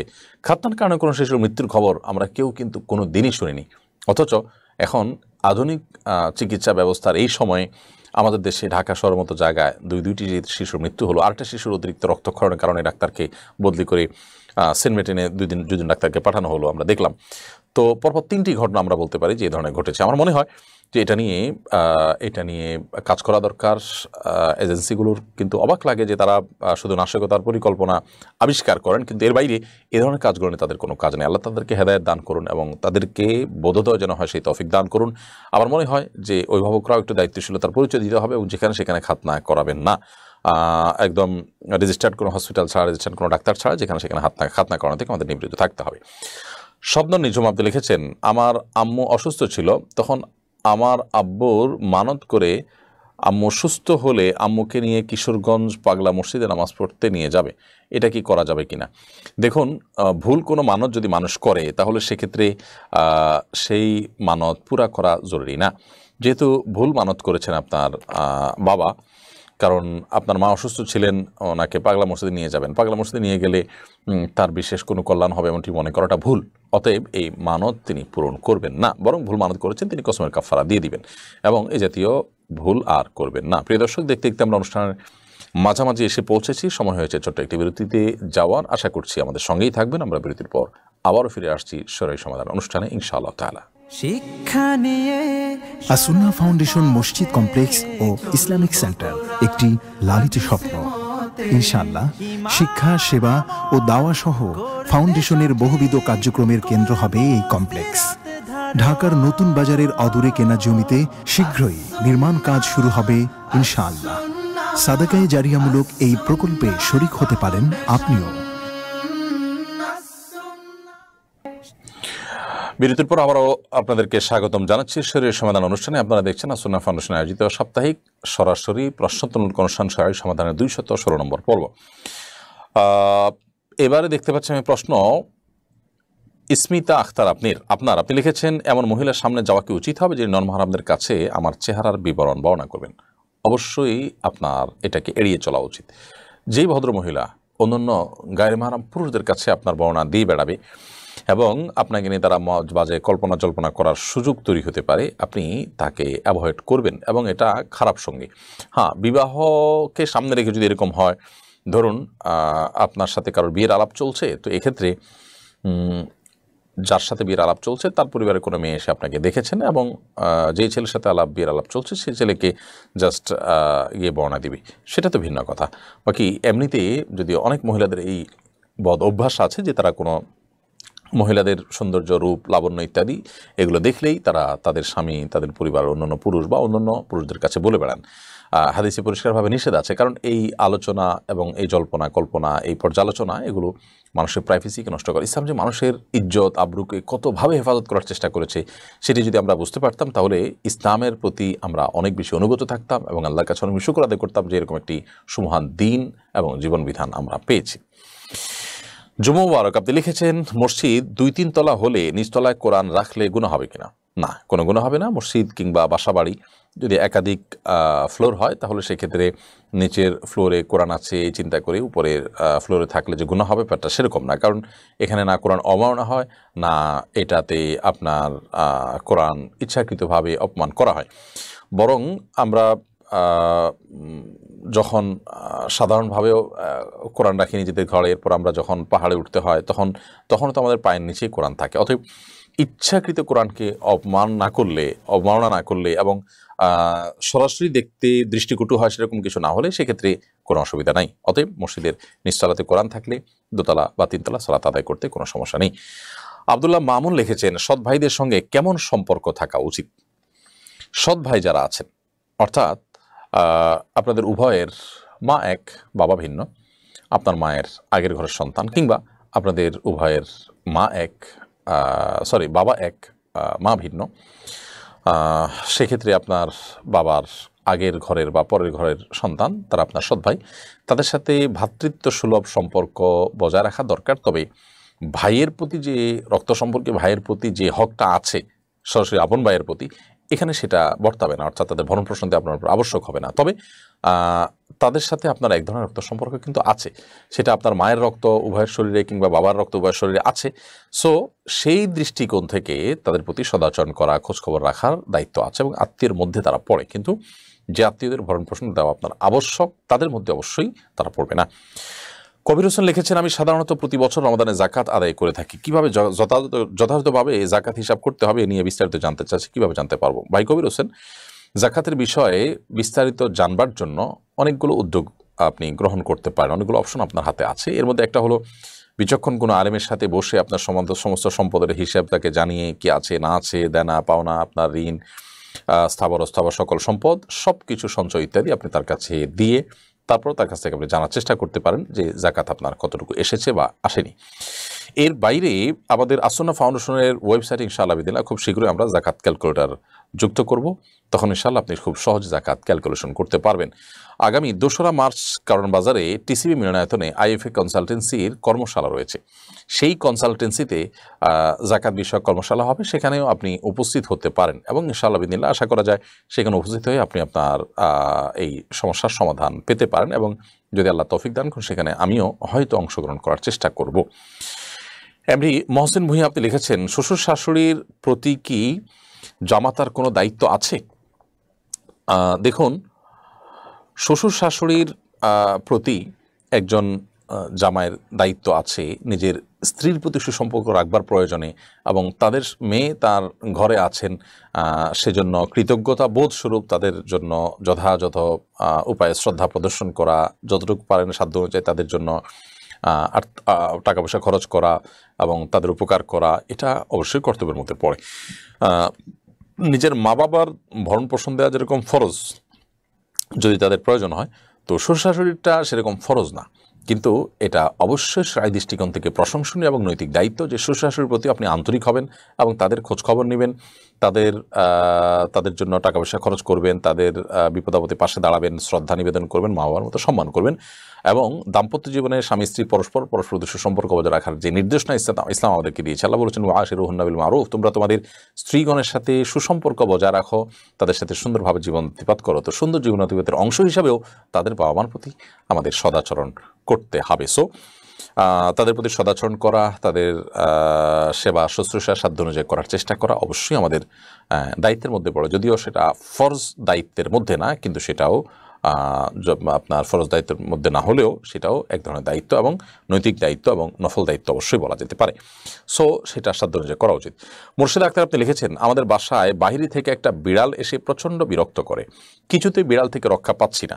আমার 1 বছরের ছেলে মেয়ে রুমে একা থাকে,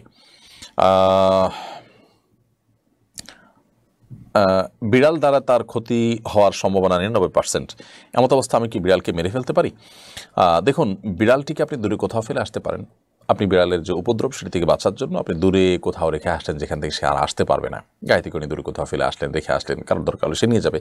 তো এরকম সুযোগ যেহেতু আছে, সে কিন্তু আপনি মারতে যাবেন না। কোনো প্রাণীকে তার উপদ্রব থেকে বাঁচার জন্য আপনি মারতে পারেন যদি আপনার কাছে কোনো বিকল্প না থাকে, কিন্তু এখানে বিকল্পটা তো আছে। অন্য 10টা প্রাণীর মতো নয়, এবং সাধারণত বিড়াল মানুষ উপদ্রব করে না। আপনি হয়তো বিরক্ত বোধ করছেন, অন্যজন হয়তো সে সুন্দর করে পালবে, অন্যজন হয়তো খুঁজছে, তার হয়তো ইঁদুর মারা দরকার। সো সেই জায়গা থেকে বিকল্প পথ অবলম্বন করা আপনার উচিত হবে।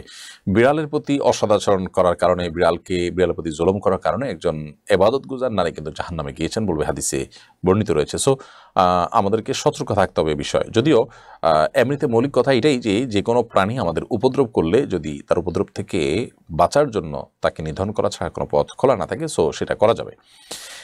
এমনি হারুন আপনি লিখেছেন 4 রাকাত বিশিষ্ট নামাজে ইমামের সাথে যদি 1 রাকাত পায়, বাকি 3 রাকাত পড়ার নিয়ম কি? 4 রাকাত বিশিষ্ট নামাজে ইমামের সাথে যদি আপনি 1 রাকাত পান, তাহলে সেক্ষেত্রে পরবর্তী 3 রাকাত পড়ার নিয়ম হলো যে ইমাম সালাম ফেরানোর পর আপনি তো সালাম ফেরাবেন না, আপনি দাঁড়িয়ে যাবেন। দাঁড়িয়ে গিয়ে আপনি সূরা মেলাবেন, সূরা ফাতিহার সাথে অন্য সূরা মিলাবেন, মিলায় আপনি বসে যাবেন আপনার প্রথম রাকাতে। ইমাম সালাম ফেরানোর পর প্রথম রাকাতে আপনি বসে যাবেন। তাহলে পরপর 2টা বৈঠক হবে। ইমামের সাথে বসছেন, আবার আপনি এখন নিজে যখন আদায় করতে যাচ্ছেন 3 রাকাত, ছুটে যাওয়া 3 রাকাত, তার প্রথম রাকাতে বসলেন, তাহলে পরপর 2টা বৈঠক হবে। এরপর আপনি দাঁড়িয়ে গেলেন, আবার আপনি সূরা ফাতিহার সাথে সূরা মিলাবেন এবারও, এবং এবার আর বসবেন না। এরপরে শেষের রাকাতে সূরা মিলাবেন না এবং আপনি বসে যাবেন। এভাবে আপনি সালাত শেষ করবেন। মোহাম্মদ সঈদুল এআইডি থেকে আপনি লিখেছেন, শখ করে কবুতর পালন করা কি জায়েজ হবে এবং কবুতর খাওয়া কি? কবুতর খাওয়া হালাল, আর শখ করে কবুতর পালন করা জায়েজ আছে। তবে যে কোনো প্রাণী লালন পালনের ক্ষেত্রে লক্ষ্য রাখতে হবে যে তার যেন কষ্টের কারণ না হয়, তার প্রতি জুলুম না হয়, তাকে খাদ্য খাবার না দিয়ে আটকে রাখা না হয়, সেই জিনিসটি নিশ্চিত করতে হবে। মোহাম্মদ আলী লিখেছেন, আমি ইন্ডিয়া থেকে বলছি, আমি মুস্তাজাবুদ দাওয়া কীভাবে হব? সম্ভবত আপনার প্রশ্ন উত্তর আমরা গেল সপ্তাহেও দিয়েছি, আপনি একই প্রশ্ন করেছেন আমার যতটুকু মনে পড়ে। ভাই মোহাম্মদ আলী, আপনার প্রশ্ন উত্তর তারপর আবারও দিচ্ছি আমরা। মুস্তাজাবুদ দাওয়াহ মানে হলো যার দোয়া কবুল হয়, আল্লাহ সুবহানাহু ওয়া তাআলা যার দোয়া সচরাচর ফিরিয়ে দেন না, এরকম সৌভাগ্যবান মানুষ হতে হলে আমাদেরকে যে কাজগুলো করতে হবে তোমাদের থেকে 1 নম্বর হলো যে আমাদের হালাল উপার্জন, হালাল বক্ষণটাকে নিশ্চিত করতে হবে। এটা হলো সবচেয়ে গুরুত্বপূর্ণ বিষয়। এক সাহাবী, তিনি তার যে কোনো দোয়া আল্লাহর কাছে নিবেদন করতেন, তার দোয়া কবুল হয়ে যেত, মানুষ তাকে দিয়ে দোয়া করাতো। তো এরকম সাহাবীকে লোকেরা জিজ্ঞাসা করলো যে আপনি কিভাবে এই পর্যায়ে পৌঁছেছেন যে আল্লাহর কাছে দোয়া করলে আপনার দোয়া ফেরত দেওয়া হয় না? তখন তিনি বলেছেন যে মানুষরা জিজ্ঞাসা করেছেন যে আমরা কিভাবে তোমার মতো মুস্তাজাবুদ দাওয়া হব, যে তার দোয়া ফিরে দেওয়া হবে না, তার দোয়া কবুল করা হবে, এরকম সৌভাগ্য মানুষ কিভাবে হব? তখন তিনি বলেছেন যে আতিব মাতা আমাকা তাকুন মুস্তাজাবুদ দাওয়া, তুমি যদি তোমার খাদ্য খাবার এগুলোকে হালাল করো, পবিত্র রাখো, তাহলে তাকুন মুস্তাজাবুদ দাওয়া, তুমি মুস্তাজাবুদ দাওয়া হবে, অর্থাৎ তোমার দোয়া কবুল করা হবে। এই জন্য খাদ্য হালাল থাকাটা হলো সবচেয়ে ইম্পর্টেন্ট, যে আমি কোনো ভেজালে যাব না, সন্দেহপূর্ণ খাবারে যাব না। যারা মুস্তাজাবুদ দেওয়া হয় তারা তার খাবারও খেতে চায় না, অনেক বাছ বিচার করে তারা খাদ্য গ্রহণ করে এবং উপার্জন করে। সেই সাথে দোয়া কবুল আরও যে সমস্ত শর্তগুলো আছে, কায়মন বাক্যে দোয়া করা, আল্লাহর প্রতি সুধারণা করে দোয়া করা, সিরিয়াসনেসের সাথে দোয়া করা, আন্তরিকতার সাথে দোয়া করা, এগুলো পূর্ব শর্ত। এমডি শাহরিয়ার সাজিদ আপনি লিখেছেন, আমার মা বলেন জামা কাপড় ধোয়ার সময় 3 বার বিসমিল্লাহ বলতে হয়। আমার প্রশ্ন, এটা কি কুসংস্কার? জামা কাপড় ধোয়ার সময় বিসমিল্লাহ বলা কুসংস্কার এ অর্থে নয় যে কোনো ভালো কাজ করার শুরুতে আমরা বিসমিল্লাহ পাঠ করব। অতএব জামা কাপড় ধোয়া, একটা অপবিত্র কাপড়কে পবিত্র করা, অপরিচ্ছন্ন কাপড়কে পরিচ্ছন্ন করা, এটা অবশ্যই ভালো কাজ। অতএব এটা শুরুতে বিসমিল্লাহ বলাটা সে অর্থে ঠিক আছে, যে কোনো ভালো কাজের শুরুতে বিসমিল্লাহ বলার অর্থে ঠিক আছে। সেক্ষেত্রে 3 বার আপনি যে কোনো নাপাক কাপড় যদি হয়, তাহলে নাপাক কাপড়কে ধোয়ার জন্য হয় দৃশ্যমান নাপাক দূর হওয়া পর্যন্ত ধোবেন, আর না হলে দৃশ্যমান যদি না হয়, যেমন পেশাব বোঝা যায় না, পানির সাথে মিশে থাকে, এটা দৃশ্যমান নয়, তাহলে সেক্ষেত্রে আপনি 3 বার চিবাবেন। তো প্রত্যেকবার চিবানোর শুরুতে যদি বিসমিল্লাহ কেউ পড়েন, সেটা সে অর্থে ঠিক আছে। বাট কাপড় পবিত্র হওয়ার জন্য বিসমিল্লাহ বলা জরুরি না। কাপড় পবিত্র হওয়ার জন্য 3 বার ভালো করে ধোয়া এবং চিবানো হলো শর্ত। বিসমিল্লাহ বলা ছাড়াও যদি সেটা করেন কেউ, কাপড় পাক হয়ে যাবে। অতএব আপনার মায়ের বিসমিল্লাহ বলাটা যদি ভালো কাজের শুরুতে বিসমিল্লাহ বলার অংশ হিসাবে হয়, ঠিক আছে। কাপড় ধোয়ার অংশ হিসাবে যদি হয়, তাহলে সেটা আবশ্যক না বিসমিল্লাহ বলাটি। তাহলে এক্ষেত্রে তার ধারণাটা সংশোধন করতে হবে, যদি ভুল ধারণা থেকে তিনি এটি করে থাকেন। আর যদি তিনি এমনিতেই ভালো যে কোনো কাজের শুরুতে বিসমিল্লাহ বলেন, সেই হিসাবে বলেন, তাহলে ঠিক আছে, কোনো সমস্যা নেই। মাহদি ইবনে HM সরওয়ার আপনি লিখেছেন, স্ত্রীকে তালাক দিবে বলে কসম করলে এ থেকে বাঁচতে করণীয় কি?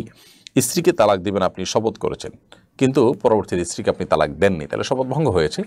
এরপর আপনি শপথ ভঙ্গের কাফারা দিয়ে দিবেন, তাতে স্ত্রী তালাক হবে না এবং আপনিও দায়মুক্ত হয়ে যাবেন। শপথ ভঙ্গের কাফারা হিসাবে আপনি 3 দিন সিয়াম পালন করবেন, অথবা 10 জন মিসকিনকে 2 বেলা খাবার খাওয়াবেন, অথবা পোশাক দিবেন। তো এতে আপনি আপনার শপথের কাফারা আদায় করে ফেললেন এবং স্ত্রী তালাক হবে না। আসমা আক্তার লিখেছেন, বসে নফল নামাজ পড়লে কি আদায় হবে? নফল সালাত যদি কেউ বসে সালাত আদায় করেন, আদায় হয়ে যাবে। ফরজ সালাত, ওয়াজিব সালাত যেরকম দাঁড়িয়ে আদায় করা ফরজ, নফল সালাতটাতে ছাড় আছে, কেউ চাইলে শরীর খারাপ লাগছে, ভালো লাগছে না, তিনি বসে পড়বেন, বসে পড়তে পারেন, সুযোগ আছে। তবে বসে পড়লে তিনি সওয়াব কম পাবেন, দাঁড়িয়ে পড়লে সওয়াবটা বেশি পাবেন। সো নফল সালাতে দাঁড়িয়ে বসে দুইভাবে সালাতে করবার সুযোগ থাকলেও দাঁড়িয়ে পড়াটা অবশ্যই উত্তম এবং অধিকতর সওয়াবের। এমডি আরিফুর রহমান লিখেছেন, আমার কিছু টাকা ব্যাংকে জমা আছে, সামান্য কিছু সুদ আসে, এই সুদ আমি কোথায় কোথায় দান করতে পারবো? ব্যাংকে প্রথম কথা হলো যে কনভেনশনাল ব্যাংকে টাকা রাখাই আপনার জায়েজ নাই, কারণ সেখানে রাখা মানে সুদী কারবারকে সহযোগিতা করা, মদত দেওয়া।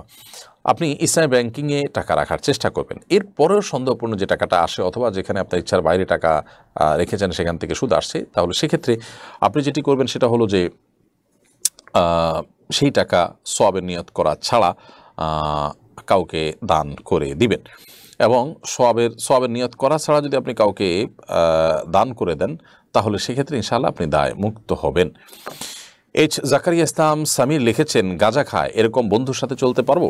যিনি গাঁজা খায় তিনি নেশাগ্রস্ত বন্ধুর সাথে চললে আপনি নিজে নেশার দিকে ধাবিত হয়ে যাওয়ার সমূহ আশঙ্কা আছে। এজন্য এরকম বন্ধুর সাথে চলার আগে আপনাকে 10 বার ভাবতে হবে এবং কোন অবস্থাতেই এরকম বন্ধুর সঙ্গ অবলম্বন করা যাবে না। যদি আপনি তার সাথে তাকে সংশোধন করবার উদ্দেশ্যে চলাফেরা করেন যাতে করে তাদের সংশোধন করতে পারেন এবং আপনার সে কনফিডেন্ট থাকে যে না আপনি তার সাথে চলে এই ভুল পথে আপনি যাবেন না ইনশাআল্লাহ, তাহলে সেক্ষেত্রে আপনি চলতে পারেন তাকে সংশোধন করবার উদ্দেশ্যে। আর নইলে এরকম মন্দ স্বভাবের বন্ধুদের সাথে চলে যদি তার মতো হওয়ার ন্যূনতম আশঙ্কাও থাকে তাহলে আপনার জন্য সেটা জায়েজ নাই। কারণ আমরা জানি যে সাধারণত মাদক ইত্যাদি এই সমস্ত বিষয়গুলোতে মানুষ কারোর সঙ্গে যাওয়ার পরে কিন্তু সেদিকে ধাবিত হয়ে পড়ে। এমডি রিফাত লিখেছেন, আমার বাবা আমার সাথে 2 বছর যাবৎ কথা বলেন না, কারণ ছোটোখাটো একটা বিষয় নিয়ে ঝগড়া হয়েছিল। আমি তার পা ধরে ক্ষমা চেয়েছি, তবু তিনি ক্ষমা করেননি। এখন আমার করণীয় কি? দেখুন, বাবা মার বিষয়টা খুব স্পর্শকাতর। আপনি তার কাছ থেকে ক্ষমা আদায় করবার যত প্রচেষ্টা হতে পারে সবগুলো আপনি অবলম্বন করবেন। আপনি তার কাছে ক্ষমা চেয়েছেন, তিনি ক্ষমা করেননি, এখানে আপনার ক্ষান্ত হয়ে যাওয়া উচিত নয় এবং এটা দায়ের ব্যাপার না যে আমি দায় সারলাম, বরং এটা আপনার ঠেকা যে আপনি বাধ্য তার কাছ থেকে ক্ষমা আদায় করে নিতে। এটা খুব ডেঞ্জারাস ব্যাপার। মানুষ ক্ষমা চাওয়ার মতো চাইলে তার ক্ষমা পাওয়ার কথা। আপনি চোখের পানি ফেলে একের পরে অনবরত চাইতে থাকলে কিভাবে চাওয়া যায়, অন্য কাউকে দিয়ে চাওয়ালেন, অন্য কাউকে দুর্বল করলেন, বিভিন্নভাবে যখন চেষ্টা করবেন আল্লাহ তাআলা তার দিল গড় দেবেন। আল্লাহর কাছে দোয়াও করবেন আল্লাহ যেন তার অন্তরকে পরিবর্তন করে, কারণ ইয়া মুকাল্লিবাল কুলুব, হে অন্তর পরিবর্তনকারী। আমরা দোয়া করি আল্লাহর কাছে সাধারণত যে আমাদের অন্তরকে আপনি ইমানের উপর অটল অবিচল করে দিন, ইমানের উপর আপনি টিকিয়ে রাখুন। সো তার কাছে তার অন্তরকে যেন আল্লাহ তাআলা আপনার প্রতি ঘুরিয়ে দেন, বিনম্র করে দেন এবং তাকে যেন নরম করে দেন, সেজন্য আপনি দোয়া করবেন। এরপরও যদি আপনি তার কাছ থেকে ক্ষমা না পান, তিনি খুব বেশি শক্ত ভাব নেন, আপনি অনেক নরম হয়েছেন, ইনশাআল্লাহ আশা করা যায় আল্লাহ তাআলা আপনাকে দায়মুক্ত করবেন। আপনার চেষ্টার সর্বোচ্চ লেভেলে আপনাকে যেতে হবে। উর্মি ইসলাম লিখেছেন, জাকাতের টাকা কি বাবা ও বোনকে দেওয়া যাবে?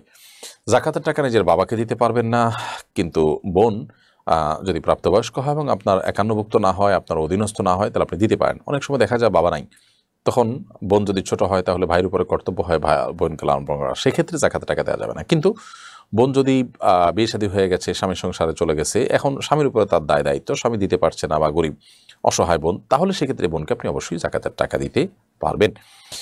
তামিম আল আদনানি এআইডি থেকে আপনি লিখেছেন, পুরুষগণ কি স্বর্ণ, রূপা বা অন্য কোনো ধাতুর তৈরি আংটি পড়তে পারবে কিনা? রূপার আংটি পড়তে পারবে পুরুষরা, সেটা সীমিত পরিসরে। আর স্বর্ণের আংটি পরা যাবে না কোনো অবস্থাতেই, বা অন্য কোনো ধাতু, সেটা লোহা হোক বা তামা হোক, এগুলো ব্যবহার করতে পারবে না। নবী করিম সাল্লাল্লাহু আলাইহি ওয়াসাল্লাম পরিষ্কারভাবে নিষেধ করেছেন বিষয়। সুমাইয়া নোভা আপনি লিখেছেন, বড় বোন ভাইয়ের জন্য দোয়া করলে কবুল হওয়ার সম্ভাবনা কতটুকু? বোন হিসাবে আমি আমাদের ভাইদেরকে দিনের পথে আনার জন্য কি করতে পারি? ভাই বোন কেন, যে কোনো মুসলিম অন্য মুসলিমের জন্য দোয়া করলে সেটা দোয়া কবুল হওয়ার সম্ভাবনা জোরালো থাকে। সেখানে রক্ত সম্পর্কে ভাই বোন পরস্পরের জন্য দোয়া করলে দোয়া কবুল হওয়ার সম্ভাবনা তো অনেক জোরালো হবে, সেটা বলাই বাহুল্য। তবে বোন হিসাবে আপনি আপনার ভাইদেরকে দিনের পথে আনার জন্য আল্লাহর কাছে চোখের পানি ফেলে দোয়া করবেন, তাদেরকে বুঝাবেন, বিনম্র আচরণ করবেন, অন্যদেরকে দিয়ে তাদেরকে দিনের পথে আনার চেষ্টা করবেন। সোয়েল টু স্কাই এআইডি থেকে আপনি লিখেছেন, সয়েল টু স্কাই এআইডি থেকে লিখেছেন, প্রশ্নপত্র ফাঁস হয়ে গেলে সেটা নিয়ে যদি আমি পরীক্ষা দিতে যাই তবে কি আমি গুনাহগার হব? অনেকেই তো নিচ্ছে। প্রশ্নপত্র ফাঁস হয়ে গেলে সেটা নিয়ে যদি আপনি পরীক্ষা দিতে যান, তাহলে সেক্ষেত্রে জেনে শুনে আপনি এটা নিয়েছেন এবং এই সুবিধা গ্রহণ করেছেন, সেজন্য আপনি অবশ্যই গুনাহগার হবেন। অনেকে নিচ্ছে তারা অন্যায় করছে, আপনিও সেক্ষেত্রে অন্যায় করবেন না। আপনি আপনার যোগ্যতা অনুযায়ী পড়াশোনা করে পরীক্ষা দিয়ে আসার চেষ্টা করবেন। সিদ্দিক ইবনে হারুন আপনি লিখেছেন, মসজিদের হুজুরদের সাথে জড়িত জেনেও সুদের সাথে জড়িত জেনেও ওনার পিছনে নামাজ পড়ে নামাজ হবে কিনা। সুদের সাথে জড়িত ইমামের পিছনে নামাজ পড়া থেকে বিরত থাকা উচিত।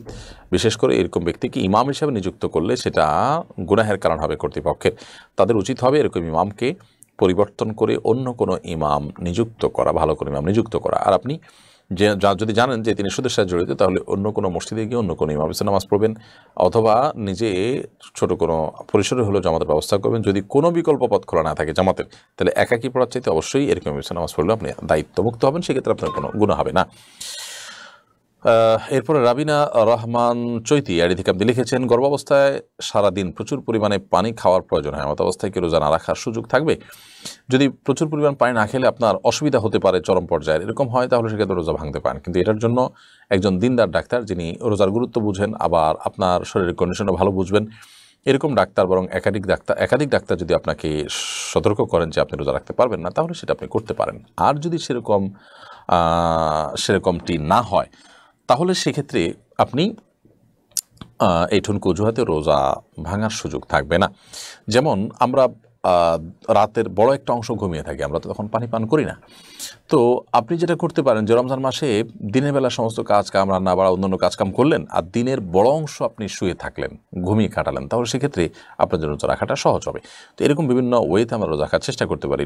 ঠুনকো সংশয়, সন্দেহ বা অজুহাতের ভিত্তিতে আপনার রোজা ভঙ্গ করা অনুচিত। এরপরে FW ফাহাদ এই আইডি থেকে আপনি লিখেছেন, হজ ফরজ হয় কাদের উপর, ডিটেল জানাবেন। ভাই ফাহাদ, হজ ফরজ হয় তাদের উপর যারা তাদের মৌলিক যে প্রয়োজন আছে সেটি পূরণ করার পাশাপাশি হজের মৌসুমগুলোতে যখন হজের জন্য নিবন্ধন করা হয়, সে সময় হজের টাকা জমা দেওয়ার মতো সুযোগ থাকে। অর্থাৎ এক বছর হজ করতে যে টাকা লাগে সে টাকা যদি তার কাছে থাকে, এসে যায়, তাহলে তার উপর হজ ফরজ। এবং হজ করে আসা পর্যন্ত তার পরিবারের ভরণ পোষণও দেওয়ার ব্যবস্থা তার কাছে যদি থাকে, যার কাছে হজ করার মতো টাকা থাকে, হজ করতে এখন আজকাল 20-25 দিন, 1 মাসের প্যাকেজে মানুষ যায়। সো এই সময়টাতে পরিবারের ভরণ পোষণের ব্যবস্থা করাটা খুব আহামরি কঠিন কোনো কিছু না। সাধারণত যার কাছে 7-8 লাখ টাকা থাকে, ওইটা তার কাছে কোনো ব্যাপার না। তো এই জন্য ওই পরিমাণ টাকা থাকলে আপনার উপর হজ ফরজ হবে। এরপরে খিজির ফাইয়াজ লিখেছেন, নামাজের সময় সামনের মুসল্লির মাথার টুপি পড়ে গেলে কি নামাজের মধ্যে পুনরায় টুপি পরা যাবে? দেখুন, যদি কারোর টুপি পড়ে যায়, তাহলে সেক্ষেত্রে টুপি নামাজের মধ্যে আর পরাটা কোনো আবশ্যক না। কারণ টুপি আসলে নামাজ পড়ার জন্য পূর্ব শর্ত, ব্যাপারটা এরকম না যে টুপি না থাকলে গুনাহ হয়ে যাবে। আর যদি আলতো করে আপনি পরে ফেলতে পারেন, কোনো প্রকার ছাড়া সিজদায় গেলেন, সিজদায় দিয়ে হাত দিয়ে আপনি এমনভাবে পরে ফেললেন যে বোঝা যায় না আপনি টুপি পরতেছেন, এরকম খুব অল্প নড়াচড়ার মাধ্যমে যদি আপনি করতে পারেন, সেটা করে ফেলতে পারেন। আধার রাতের অপসরা আইডি থেকে আপনি লিখেছেন, মেয়েরা একসাথে তারাবিতে সালাত আদায় করতে পারবে নাকি একা একা সালাত আদায় করবে? পুরুষদের তারাবি সালাতের পাশাপাশি মেয়েরা যদি অংশগ্রহণ করে, পেছনে পর্দার সাথে এরকম কোনো ব্যবস্থা থাকে, অংশগ্রহণ করতে পারে, কিন্তু সর্বাবস্থা মেয়েদের জন্য বাসায় সালাত আদায় করাটা অধিকতর উত্তম।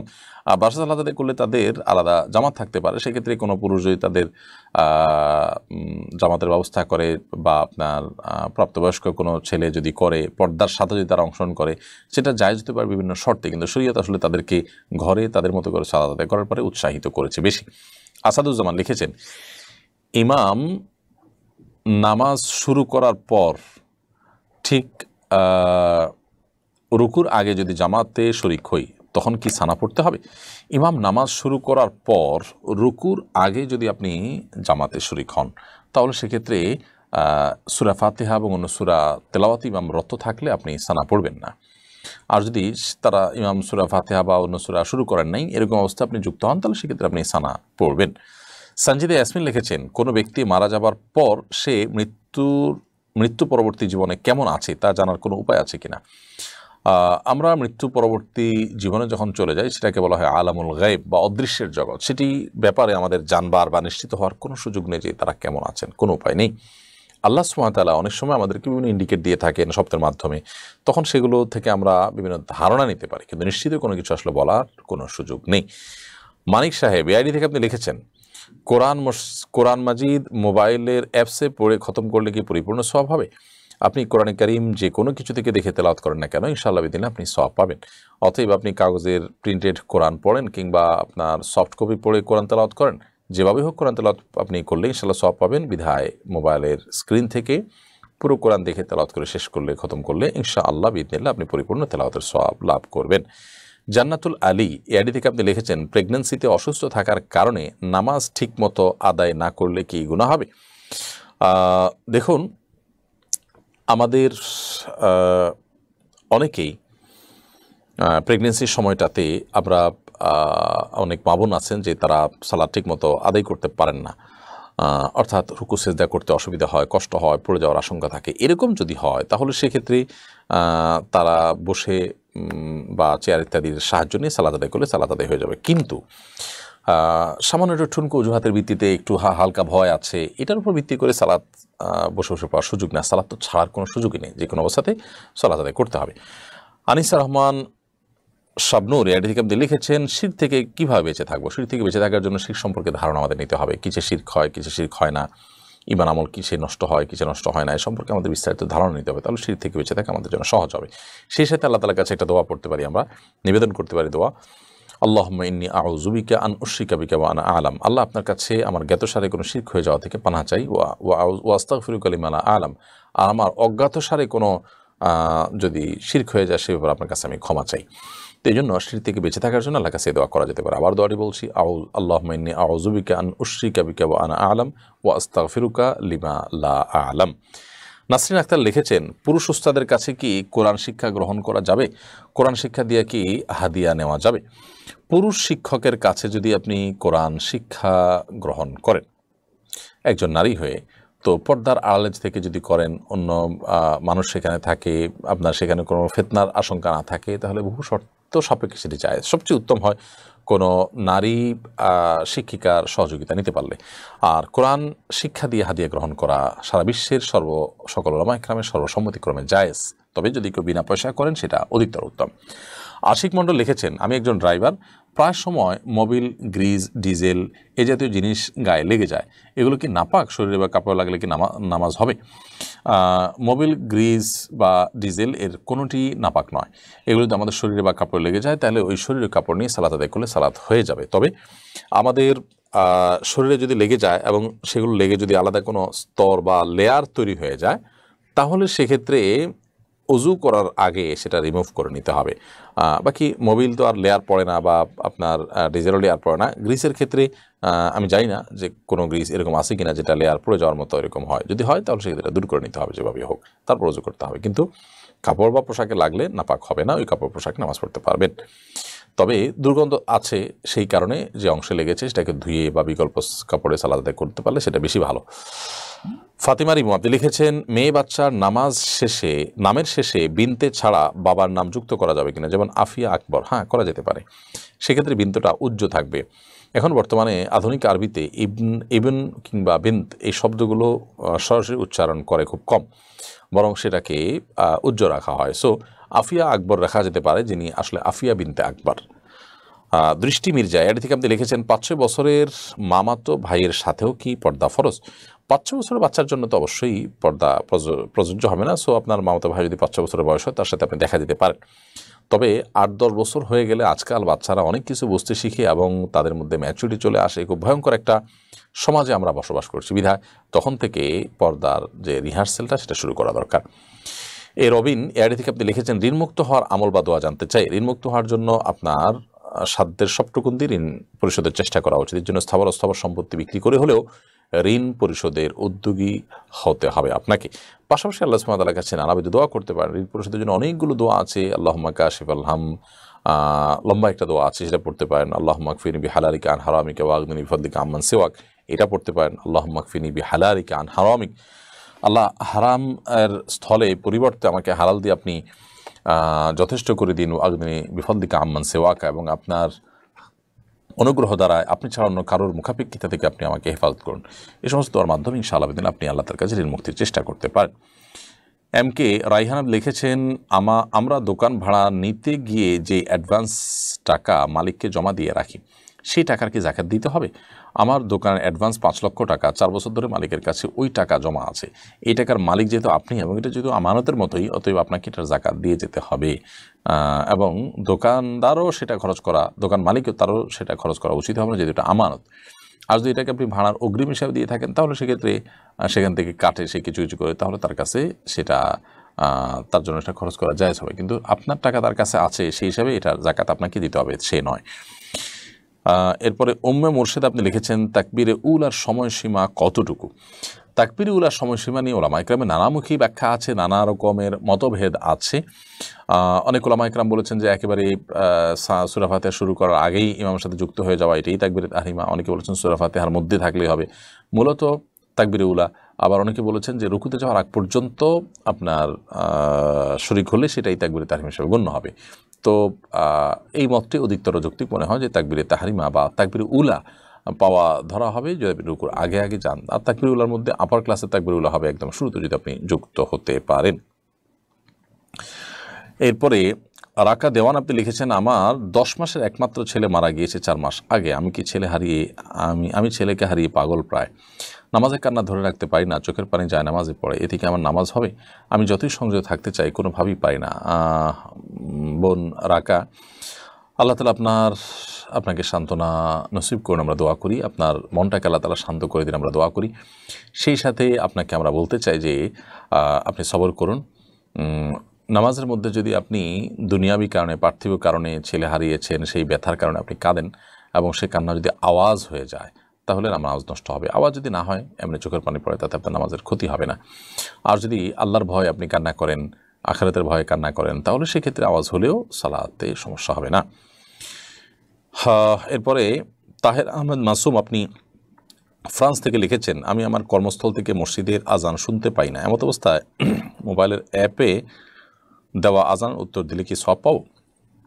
যদি কোনো লাইভ আজান ব্রডকাস্ট হয়, সেই ব্রডকাস্ট হওয়া আজানের যদি আপনি জবাব দেন তাহলে আপনি আজানের জবাব দেওয়ার যে সওয়াব সেটা লাভ করবেন ইনশাআল্লাহ তাআলা। কিন্তু লাইভ কোনো আজান ব্রডকাস্ট হচ্ছে, সেটার আওয়াজ আপনি শুনতে পাচ্ছেন না, জাস্ট রেকর্ডের একটা আজানের জবাব আপনি দিয়ে যাচ্ছেন, যেটা অ্যাপ ইত্যাদিতে দিয়ে থাকে, সেরকম হলে আপনি আজানের জবাব দেওয়ার যে সওয়াব সেটি পাবেন না। তো এই জন্য লাইভ আজানের জবাব দেওয়ার চেষ্টা করবেন যদি সুযোগ থাকে। এরপরে শাহজামান চৌধুরী লিখেছেন, একজন আদর্শ মুসলিমের জীবনে সর্বোচ্চ লক্ষ্য সফলতা এবং আত্মতৃপ্তি কি হওয়া উচিত? একজন মুসলমানের জীবনের সর্বোচ্চ লক্ষ্য হলো আল্লাহ তাআলাকে সন্তুষ্ট করে জান্নাতের অধিকারী হওয়া, জান্নাতের কাছাকাছি চলে যেতে পারা। এটি হলো সবচেয়ে বড় সফলতার বিষয়। সো সেই চেষ্টাটা আমরা রাখবো। আল্লাহ তাআলা আমাদেরকে তৌফিক দান করুন। প্রিয় দর্শক, দেখতে দেখতে আমরা অনুষ্ঠানের একেবারেই শেষ প্রান্তে চলে এসেছি এবং অনেকগুলো প্রশ্ন উত্তর আমরা আজকে দেওয়ার চেষ্টা করেছি। ইন আসাবতু ফামিন আল্লাহ, যদি আমি সঠিক কিছু বলে থাকি সেটি আল্লাহ তাআলার তরফ থেকে, ওয়া ইন আখতাতু ফামিন শাইতান, যদি ভুল কিছু বলে থাকি সেটি আমার এবং শয়তানের তরফ থেকে। আল্লাহ তাআলা আমাদের সকলকে যে কথাগুলো আমরা শুনলাম, জানলাম, বুঝলাম সেগুলো অনুযায়ী আমল করার তৌফিক দান করুন এবং অন্যদের কাছে এই জ্ঞানের অনুষ্ঠানটি পৌঁছে দেওয়ার উদ্দেশ্যে আমরা শেয়ার করতে না ভুলি।